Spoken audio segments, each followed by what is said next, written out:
नमस्कार। हिंदी की कक्षा में आप सभी का स्वागत है। प्यारे बच्चों, आज हम गोस्वामी तुलसीदास जी द्वारा रचित कविता लक्ष्मण मूर्छा और राम का विलाप इसका दूसरा भाग करेंगे। कविता शुरू करने से पहले आइए कवि के बारे में संक्षिप्त में जान लेते हैं। गोस्वामी तुलसीदास जी का जन्म बांदा जिले के राजापुर गांव में सन 1532 में हुआ था। कुछ लोग इनका जन्म स्थान सोरो मानते हैं। इनका बचपन बहुत ही कष्ट में बीता। बचपन में ही इन्हें माता पिता का वियोग सहना पड़ा। गुरु नरहरि दास की कृपा से इनको राम भक्ति का मार्ग मिला। इनका विवाह रत्नावली नामक युवती से हुआ। कहते हैं कि रत्नावली की फटकार से ही वे वैरागी बनकर राम भक्ति में लीन हो गए थे। रामचरितमानस, कवितावली, गीतावली, दोहावली, विनय पत्रिका, रामाज्ञ प्रश्न, कृष्ण गीतावली, पार्वती मंगल, जानकी मंगल आदि इनकी विशेष रचनाएं हैं। इनमें से रामचरितमानस एक महाकाव्य है। तुलसीदास जी को अवधी और ब्रज भाषा पर समान अधिकार था। इन्होंने अपनी साहित्य रचना के लिए अवधी व ब्रज भाषा को रचना का माध्यम बनाया। 1623 ईस्वी में काशी में इनका देहावसान हो गया। आइए अब अपनी कविता शुरू करते हैं। हर्षि राम भेंटेउ हनुमाना, अति कृतज्ञ प्रभु परम सुजाना। तुरत बैद तब कीन्ही उपाई, उठी बैठे लक्ष्मण हर्षाई। हृदय लाई प्रभु भेंटेउ भ्राता, हर्षे सकल भालू कपि भ्राता। हर्षि का अर्थ है खुश होकर, भेंटेउ गले लगाकर प्रेम प्रकट किया। अति का अर्थ है बहुत अधिक, कृतज्ञ यानी आभार। सुजाना का अर्थ है अच्छा ज्ञानी या समझदार। वैद्य का अर्थ है वैद्य। कीन्ही का अर्थ है किया। भ्राता का अर्थ है भाई। हर्षे का अर्थ है खुश हुए। सकल यानी समस्त। भ्राता का अर्थ है समूह या झुंड।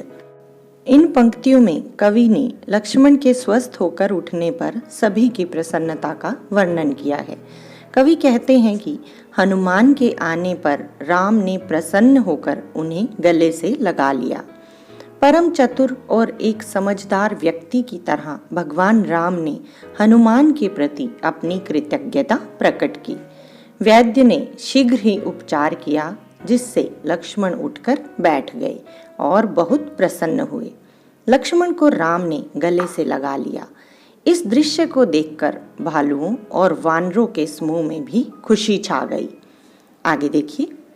कपि पुनि बैद तहाँ पहुँचावा, जेहि विधि तभई ताहि लई आवा। यह वृतांत दसानन सुनेऊ, अति विषाद पुनि पुनि सिर धुनेऊ। व्याकुल कुंभकर्ण पही आवा, विविध जतन करि ताहि जगावा। पुनि का अर्थ है दोबारा, ताहि का अर्थ है उसको, लई आवा लेकर आए थे। सिर धुनेऊ का अर्थ है पछताया। पही का अर्थ है पास। विविध का अर्थ है अनेक। जतन का अर्थ है उपाय या प्रयास। करी का अर्थ है करके। ताही का अर्थ है उसे। जगावा का अर्थ है जगाया। अब पंक्तियों के अर्थ देखिए। हनुमान ने वैद्यराज को वहीं उसी तरह पहुंचा दिया जहां से वे उसे लेकर आए थे। जब रावण ने लक्ष्मण के ठीक होने का समाचार सुना तो वह सुख से अपना सिर धुनने लगे। व्याकुल होकर वह कुंभकर्ण के पास गए और कई तरह के उपाय करके उसे जगाया। अगली पंक्तियां हैं। जागा निशिचर देखई कैसा, मानहु कालु देह धरि भैसा। कुंभकर्ण भूजा कहु भाई, काहे तव मुख रहे सुखाई। कथा कही सब तेहि अभिमानी, जेहि प्रकार सीता हरियाणी। कठिन शब्दों के अर्थ देखिए। निशिचर का अर्थ है राक्षस अर्थात कुंभकर्ण। कालू का अर्थ है मौत। देह का अर्थ है शरीर। धरि यानी धारण करके। बैसा का अर्थ है बैठा। बूझा का अर्थ है पूछा। कहू का अर्थ है कहो। काहे का अर्थ है क्यों। तव का अर्थ है तेरा और सुखाई का अर्थ है सूख रहे हैं। कथा का अर्थ है कहानी, तेहि का अर्थ है उस, जेहि का अर्थ है जिस, हरि का अर्थ है हरण करके और आनी का अर्थ है लाए। प्यारे बच्चों, रावण ने कुंभकर्ण को जगाया तो कुंभकर्ण जागकर बैठ गया। वह ऐसा लग रहा था मानो यमराज ने शरीर धारण कर रखा हो। कुंभकर्ण ने रावण से पूछा, कहो भाई, तुम्हारे मुख क्यों सूख रहे हैं, अर्थात तुम्हारा मुख क्यों सूख रहा है। अभिमानी रावण ने जिस प्रकार से सीता का हरण किया था, उसकी और उसके बाद तक की सारी कथा, सारी बातें उसने कुंभकर्ण को सुनाई। आगे देखिए, तात कपि सब निशिचर मारे, महा महा जोधा संघारे, दुर्मुख सुररिपु मनुज आहारी, भट अतिकाय अकंपन भारी, अपर महोदर आदिक वीरा, परे समर मही सब रणधीरा।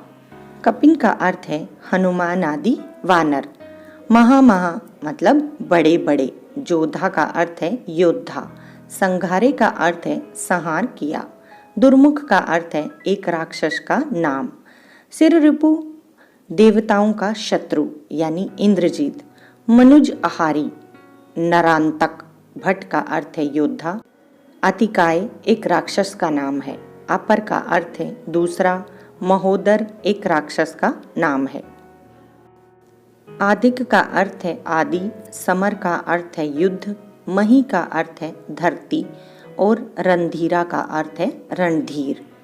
प्यारे बच्चों, इन पंक्तियों में रावण ने बताया कि हे तात, हनुमान ने सब राक्षस मार डाले हैं। उसने महान से महान योद्धाओं का संहार कर दिया है, अर्थात उन्हें मार डाला है। दुर्मुख, देव शत्रु, नरांतक, महायोद्धा, अतिकाय, अकंपन और महोदर आदि अनेक वीर युद्ध भूमि में मरे पड़े हैं। अगली पंक्तियां देखिए, सुनी 10 कंधर बचन तब, कुंभकर्ण बिलखान, जगदम्बा हरि आनी अब, 60 चाहत कल्याण। 10 कंधर का अर्थ है रावण, बिलखान का अर्थ है दुखी होकर रोने लगा, जगदम्बा का अर्थ है जगत जननी, हरि का अर्थ है हरण करके, आनी यानी लाकर, 60 का अर्थ है मूर्ख और कल्याण शब्द का अर्थ है कल्याण यानी शुभ। प्यारे बच्चों, रावण की बातें सुनकर कुंभकर्ण बिलखने लगा और बोला कि अरे मूर्ख, जगत जननी जानकी को चुराकर अब तू कल्याण चाहता है, यह संभव नहीं है। आइए अब काव्य सौंदर्य के बारे में भी जान लेते हैं। इस कविता की भाषा सरल, सहज, प्रवाहमयी, अवधि है, जिसमें आम बोलचाल के शब्दों के साथ साथ तत्सम शब्दों का भी स्वाभाविक प्रयोग किया गया है।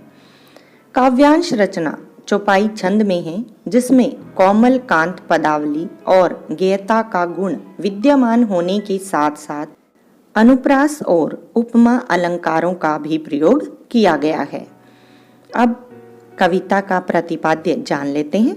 प्यारे बच्चों, यह अंश रामचरितमानस के लंका कांड से लिया गया है, जब लक्ष्मण शक्ति बाण लगने से मूर्छित हो जाते हैं। भाई के शोक में राम का विलाप धीरे धीरे प्रलाप में बदल जाता है, जिसमें लक्ष्मण के प्रति राम के अंतर में छिपा प्रेम सहसा अनावृत हो जाता है। यह प्रसंग ईश्वरीय राम का पूरी तरह से मानवीकरण कर देता है, जिसमें पाठक का काव्य मर्म से सीधा जुड़ाव हो जाता है। इस घने शोक परिवेश में हनुमान का संजीवनी लेकर आ जाना कवि को करुण रस के बीच वीर रस के उदय के रूप में दिखता है। ये कविता हमारी यहाँ पर पूर्ण होती है। अगली वीडियो में एक नई कविता के साथ आपके सामने फिर प्रस्तुत होंगे। तब तक के लिए धन्यवाद।